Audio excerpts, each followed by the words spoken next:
Hello and welcome to A Thing I Watched, a show where I talk about things I watched or read. It's up in the air. And today we're talking about Perfect Blue by Satoshi Kon. The film, not the book. And this is the first time that I will be talking about something that I have a history with. Well, for reference, Satoshi Kon, the director, was also the director of Paranoia Agent, which is one of my top 3 favorite anime of all time.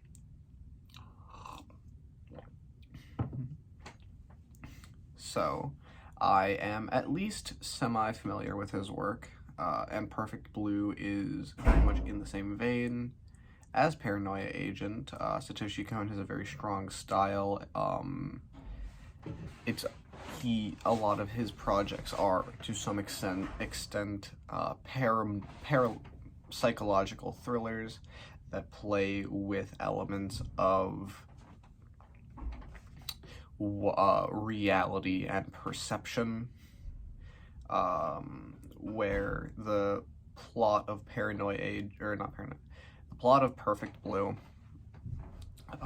follows a woman who at the beginning of the movie she's working as an idol, and then chooses to move into acting, and she discovers that there is basically a fan blog that is pretending to be her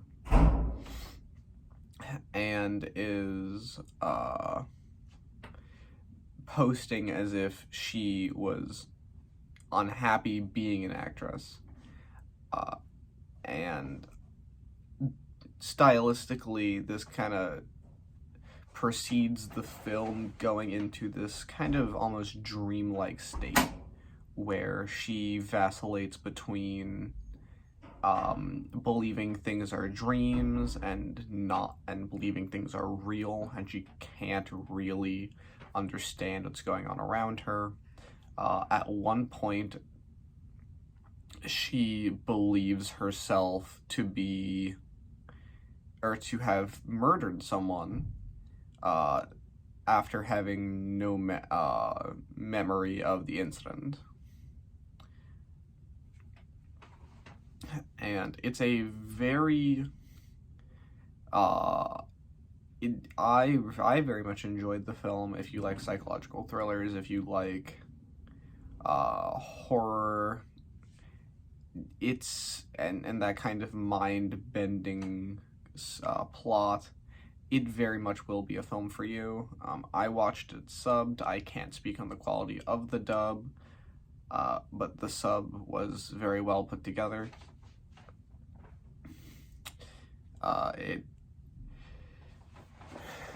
But Satoshi Kon as a director is a director that I very much enjoy, and Perfect Blue is kind of another expression of his kind of style of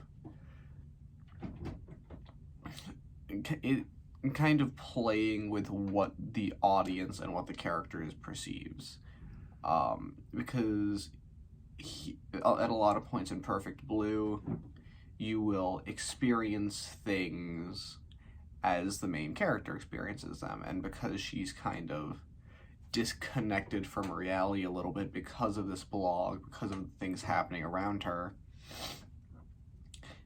it has this kind of almost nightmare-like feel, where it feels like she feels like she's repeating days. She wakes up, but she thinks she's waking up from a dream, but really she's just waking up the next day, and she suddenly cuts to new things, and she thinks this is a dream, but no, it's what's really going on, or is it? It's very confused. It's kind of intentionally confusing because the character is confused, and I like that. as well, it kind of explores elements of the entertainment industry and how that relates to, uh, people in it. There's this really beautiful scene, probably the scene that stuck out to me the most in the movie, being, so the main character, she keeps tetras, and then in the movie, she once she moves into acting, she's acting on this kind of police serial drama, but she's not getting many lines, and so her supervisor asks the writer, like, hey, can you involve her more? Give her more stuff to do. And so the writer basically writes in this scene where she is raped in a nightclub. And they do the scene, and the entire time she's saying, well, yeah, like, okay, like, yeah, I'll do it. Like, this is what I, like, want. This is what, like, I want to be an actor. This is what's part of that. And then she goes through with it, and the entire time she's fine, but she gets home, she sees that her fish are dead, and just has this like, just screaming, crying breakdown, screaming about how, like, she never wanted to do it, and it's kind of the first moment where you kind of get the inclination that, or the suggestion that, okay, she doesn't particularly agree with the things happening to her, but she's going along with it for the sake of everyone else. And it's a very good moment, which also plays into a scene at the climax where she, and I probably should clarify, I do intend on spoiling a lot of this movie, because that's how I talk about movies. I probably should have said that earlier, but in the climax of the movie, I think she was, like, her manager is, like, driving her home, and she wakes up and she realizes, and she sees her fish alive, and she realizes, like, oh, wait a minute, this isn't my room. And it kind of explains, in that kind of climax, and the reveals in it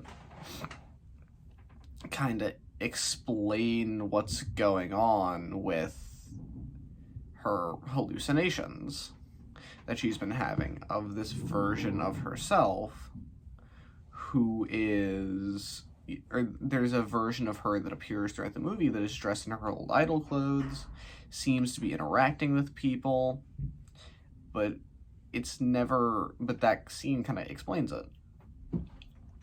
But it plays on that previous thing of all of her fish died, and then now they're back. And that's what kind of clues her in that, like, this isn't my apartment.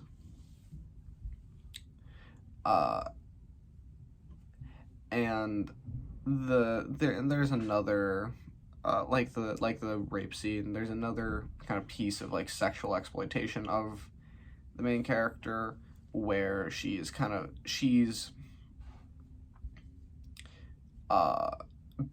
she had this photographer comes and takes, like, nude pictures of her, which I think is, like, a fairly, if not normal, then at least semi-common thing in Japanese culture. I'm not entirely sure. I've definitely seen the practice alluded to on multiple other occasions, but I'm not entirely sure how that works out. I'm not super familiar with their entertainment industry, but, well, nor am I familiar with American entertainment industry, to be completely honest. I just like talking about things. That's why I'm here.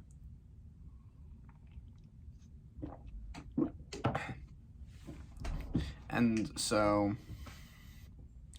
that happens, and then, but both the photographer and the writer of the scene are found dead and stabbed many, many times.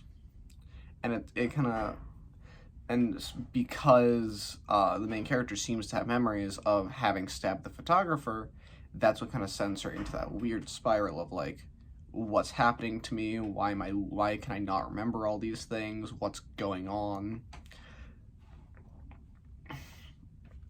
And it's kind of revealed later in the movie that it was her manager. Her manager was pretending to be her, having this kind of psychotic breakdown at the fact that, like, this girl that she helped to become an idol and a pop singer is moving on to other things and having her image, quote-unquote, defiled, and taking revenge on the people that she blames for that. And when I explain it like that, it sounds not the best, but the movie really sells it. It's this, because Satoshi Kon is, in my opinion, an incredibly talented director of psychological thrillers, and it's really a shame that he died as young as he did. I think he was in his 40s when he died. And I wish we could have seen more of his things, but everything I've seen from him is incredibly strong. I think the next thing I'm going to watch is Millennium Agent. I think that's what it's called. Or no, Millennium Actress, which I think is a similar plot to Perfect Blue. I'm not entirely sure. But anyway, back to Perfect Blue. Perfect Blue is a very strong movie, and I think another thing that I find interesting about it is that it kind of plays on how pop idols in Japan, at least, are treated, because you kind of see in the opening scene that there's these rumors about her and her career, and then after she moves into acting, even though she's doing all these like big things like said rape scene, becoming a major character in the show, a lot of the people who were fans, a lot of the people that were fans of her work as an idol kind of fall off and are more fans of her previous group.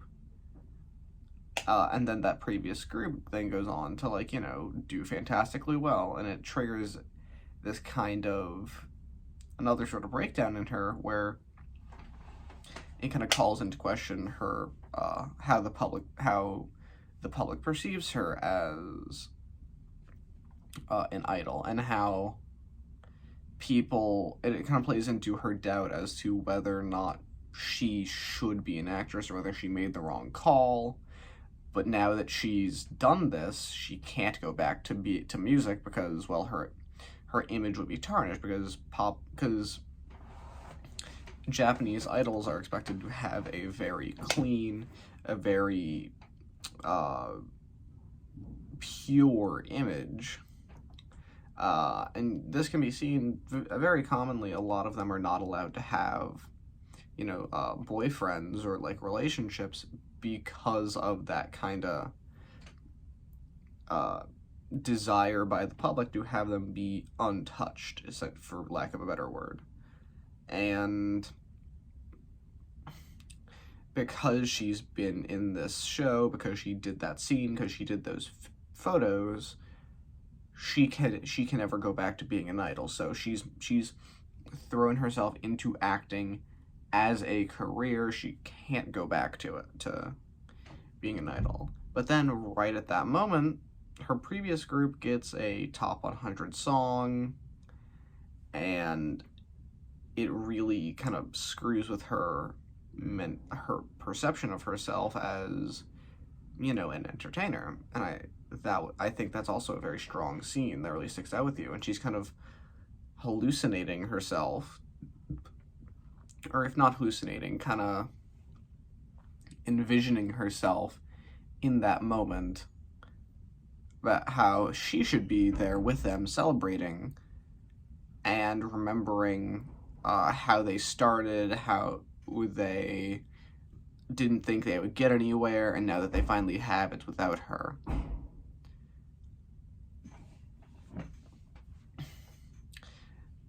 And again, you have those other scenes of people that had previously been fans of her idol work then kind of going, oh, well, she's in this show, but she's barely in it, so what's the point in watching it? And that's especially more towards the middle of just her having this breakdown of self-perception, which I think spoke to me personally as someone who has struggled with their self-identity. And I think a lot of people have struggled with at some point in their life of determining what they are and what they want. But what doesn't help in all of this is that she has again, like I was talking about earlier, she has this blog that is being run by some person she doesn't know, which is eventually revealed to be her manager, talking about, which kind of has these like weirdly intimate details of her life of, it talks about like her fish and that she's buying food for them and like the milk she drinks, like just these random details that someone would have to be following her all the time to learn this information about her. And it really freaks her out because it has so many of these private details. It kind of sells to strangers that this is the real her, and this person is talking about how like, oh, I hate acting, they're making me do it, I've betrayed you all, and my hands are tied. I want to be a pop idol just as much as you guys want me to be, but my mean, evil, like boss is making me act. And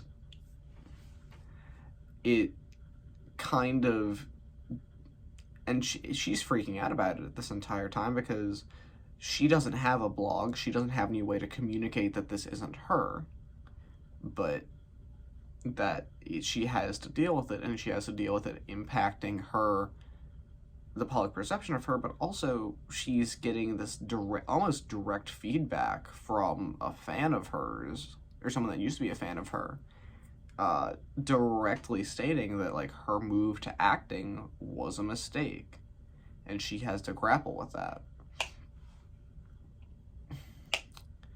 And it's a very tightly scripted movie.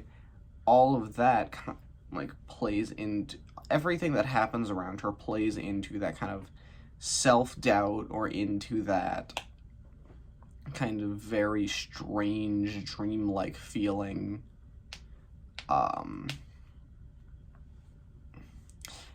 And there's also this character, and I think has become a bit of a trope, but within the movie he's played his role very well, where you have this kind of nameless guy who's following her around. He's very gross, very ugly, but he seems to have this kind of fixation on her. His first appearance, he's working as a security guard at her last concert, and he's just like crouched below the stage, and he's staring up like this, and kind of like pretending to hold her in the palm of his hand. And it's very immediately tells you exactly, okay, this guy sees her as an object to be owned, but also puts her on a pedestal at the same time, where he wants to possess this kind of idealized version of her. And within the story represents this kind of subset of idol fans who have that view of their idols of, well, you are not an individual person, you belong to us. We as your fans, you owe us. We are what gives you your base. So you need to cater to us. You cannot betray us. and he kind of fills this role in the story, and he follows her around. He attacks her, and I think that's the best version of that concept I've seen, where he kind of has this kind of intimidating, malicious presence throughout the movie, where like you just know every time he shows up, he's like he's there for a reason, and it's only a matter of time before he does something, and it's not going to be good when he does. And I think that's kind of the ever-present key to the paranoia throughout Perfect Blue, of when and why. And that is why I wanted to talk about Perfect Blue. That's going to be the end of this discussion. If you have anything you would like to add, comment it. If you have any suggestions for things that you'd like me to watch, comment that too. Like, subscribe, or don't. Your call. I'm not your boss. But I will be back next week to talk about a new movie. So, bye.